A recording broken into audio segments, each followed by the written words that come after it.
This episode is brought to you by Indeed. Stop waiting around for the perfect candidate. Instead, use Indeed sponsored jobs to find the right people with the right skills fast. It's a simple way to make sure your listing is the first candidates see. According to Indeed data, sponsored jobs have 4 times more applicants than non-sponsored jobs. So go build your dream team today with Indeed. Get a $75 sponsored job credit at Indeed.com/podcast. Terms and conditions apply. Zootopia 2 has come home to Disney+. Let's go! Get ready for a new case. We're the greatest partners of all time! New friends. Gary the Snake. And your last name? The Snake. Dream Team. New habitats. Zootopia has a secret reptile population. You can watch the record-breaking phenomenon at home. Zootopia 2, now available on Disney+, rated PG. And right now you can get Disney+ and Hulu for just $4.99 a month for 3 months with a special limited time offer. Ends March 24th. After 3 months, plan auto-renews at $12.99 a month. Terms apply.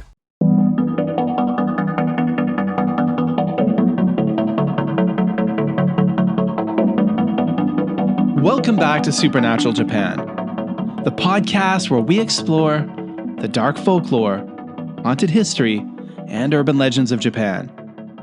Today's story takes us to a quiet corner of Tokyo, far from neon lights, themed cafes, and tourist crowds, to a place that appears peaceful, but carries one of the city's heaviest emotional histories. This is the story of Jōkan-ji, a small Buddhist temple, better known for its chilling nickname, Nagakome-dera, the throwaway temple. Unlike many haunted locations we've discussed on the show, this is not a place defined by sudden violence or a single shocking event. The haunting here is slow, layered, built over centuries of human suffering, quietly absorbed into the earth. And many who visit today believe that sorrow never truly left. Take a breath, settle in, and let's step back into the shadows of Edo.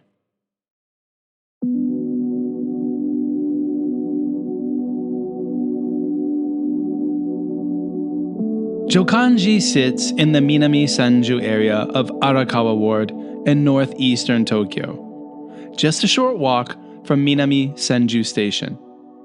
It is the kind of place you could easily pass without noticing. The neighborhood today feels ordinary, almost deceptively so.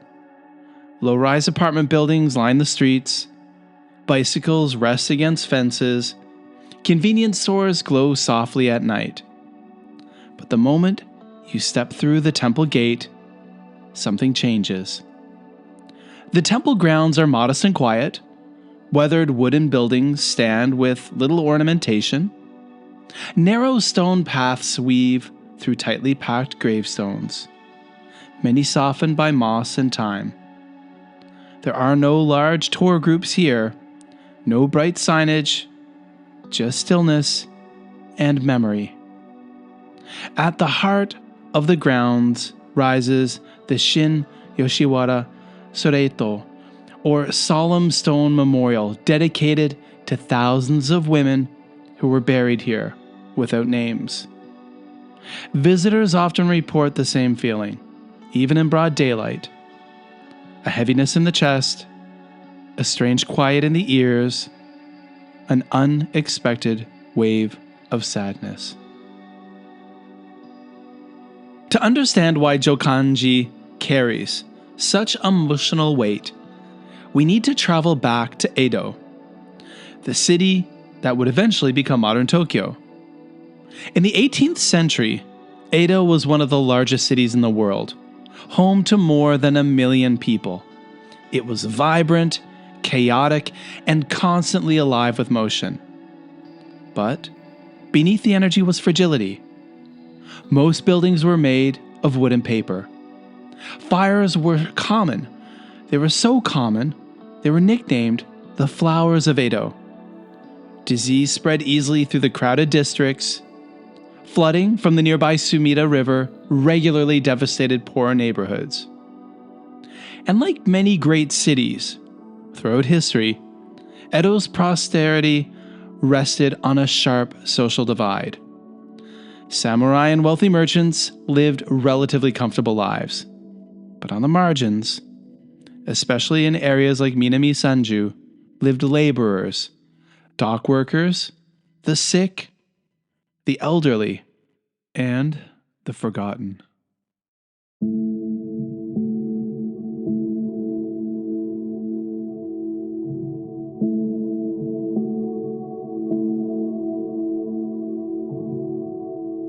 Not far from Jōkan-ji stood one of Edo's most famous and infamous districts, Yoshiwara. At first glance, Yoshiwara was dazzling. Paper lanterns glowed warmly at night. Shamisen music drifted through the streets. Elegant courtesans, oidan, moved slowly in elaborate processions, their layered kimono trailing behind them. To customers, it was a dream world, carefully constructed to feel separate from ordinary life. But behind the beauty was something much darker. Most women in Yoshiwara did not choose to be there. Many were sold by impoverished families as children, and others were trafficked through deception or debt. Contracts often bound them for years, sometimes decades, and escape was nearly impossible. The district was surrounded by a moat and tightly controlled gates. Inside, disease spread quickly. Tuberculosis and syphilis were common. Exhaustion was constant. Emotional isolation was severe.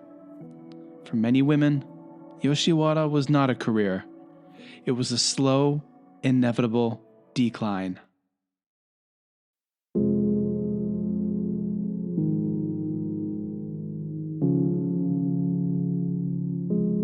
When courtesans died, brothel owners were technically responsible for arranging proper funerals. But in reality, many refused. Why pay for someone who could no longer earn? Instead, bodies were often wrapped in straw mats and transported quietly through the night. Their destination was the back gate of Jōkan-ji. Imagine the scene. Pre-dawn darkness, the creak of a cartwheel, a bundle left silently at the temple grounds, then footsteps fading away. In the morning, the monks would discover them, sometimes one body, sometimes several. No names, no family records, and no one coming to claim them. Over time, more than 20,000 women were buried here, and locals began to use a grim nickname, Nagaekomidara, the throwaway temple. Not because the temple was discarded, but the women were. Today, the emotional center of Jōkan-ji is the Shin Yoshiwara Soreto Memorial. A tall stone monument stands as a collective grave marker for the thousands of unnamed women buried here.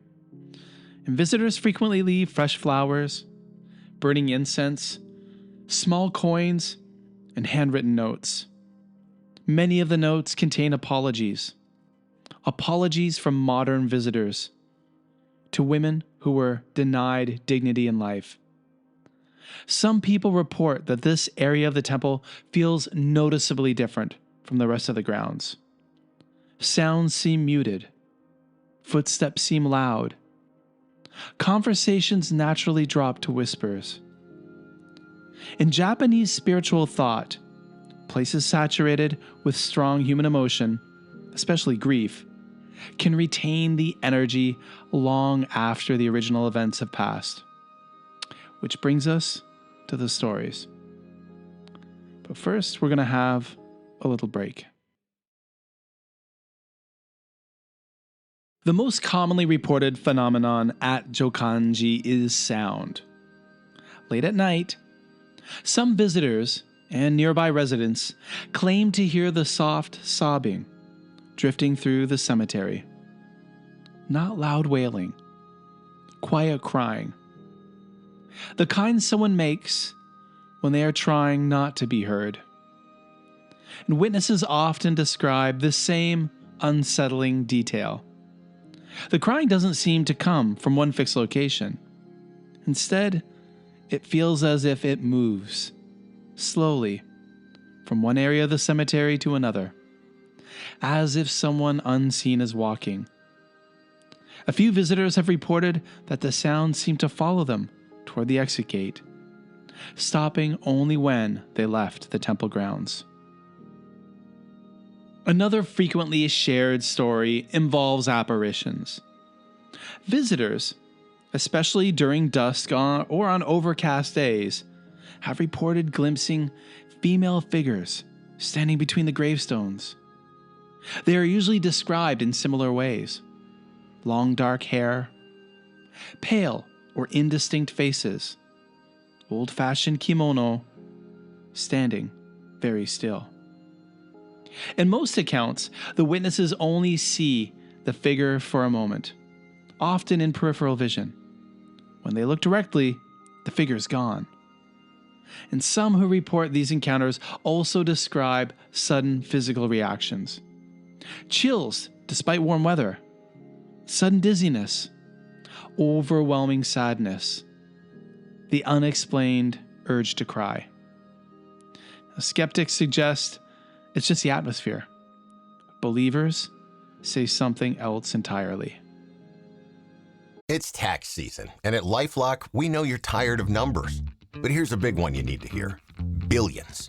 That's the amount of money in refunds the IRS has flagged for possible identity fraud. Now here's another big number. 100 million. That's how many data points LifeLock monitors every second. If your identity is stolen, we'll fix it guaranteed. One last big number. Save up to 40% your first year. Visit lifelock.com/podcast for the threats you can't control. Terms apply. One of the more modern urban legends connected to the area involves taxi drivers. According to local lore, late-night drivers in the Minami Senju area occasionally report women in old-style clothing attempting to flag down rides near the temple. The stories vary slightly, but the core details remain consistent. The driver slows down, the woman stands near the roadside, and then she's gone. In some versions, the rear door opens and closes on its own. In others, the driver checks the back seat in the mirror and sees no one is there. Now, whether these are true encounters or stories that have grown in the retelling, the legend has become part of the area's modern folklore. And some local drivers still say they avoid the streets around Jōkan-ji late at night, just in case.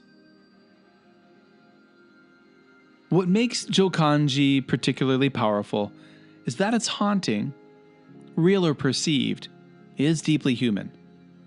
There was no single massacre here, no famous curse, no violent crime scene that suddenly froze in time. Instead, the sorrow accumulated, slowly, year after year, body after body, story after story.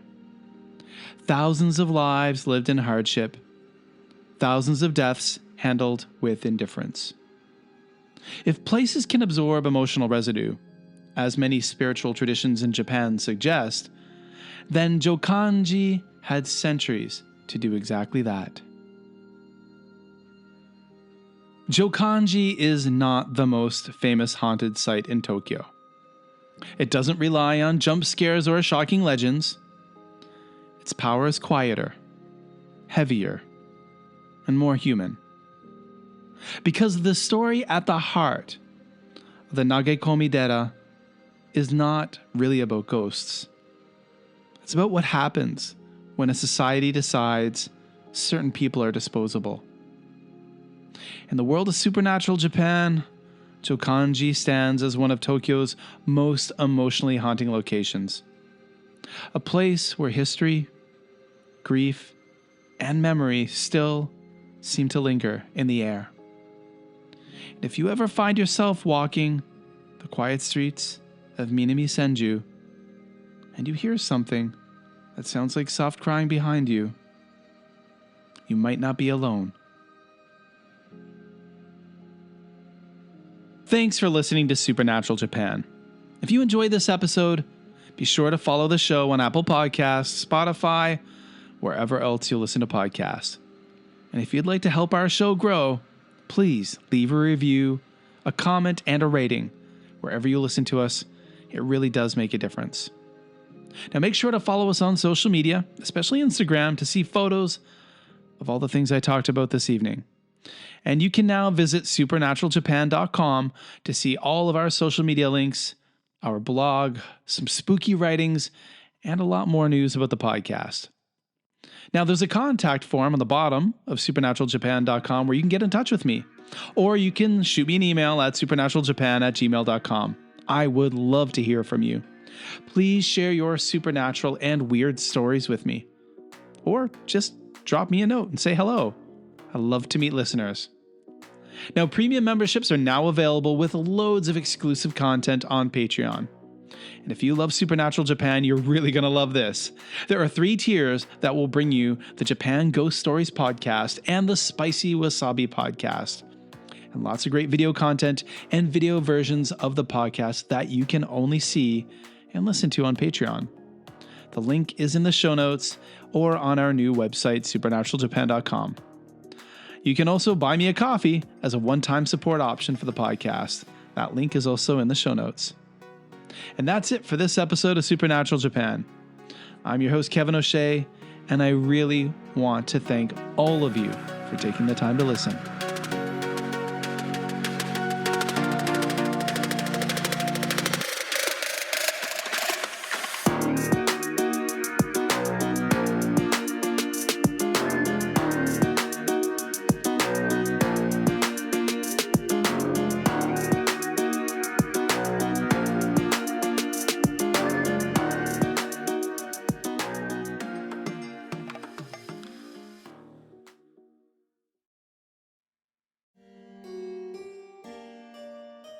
I'm Annie from Boston, Massachusetts. And I'm Johanna from Vienna, Austria. We are the hosts of Fresh Hell, your international podcast that covers murder, mystery, and the macabre throughout history. Are you interested in the 3,569 ways your household could have killed you in the Victorian era? Do you know how malaria and syphilis played a role in the John List family murders? And have you ever wondered what Prince Albert's sex chair had to do with the murder of Stanford White? Okay, nothing. It had nothing to do with it. We're still telling you about it, though. It's a pretty great sex chair. If you're looking for another show that talks about Ted Bundy, this is probably not the podcast for you. But if you're looking for 2 women that cover lesser-known cases from all over the world with a lot of background information. So much background information that you will rock your local pub quiz from now on. Then find Fresh Hell Podcast on your favorite podcast app. We also have German cannibals. See you soon. Tschüss.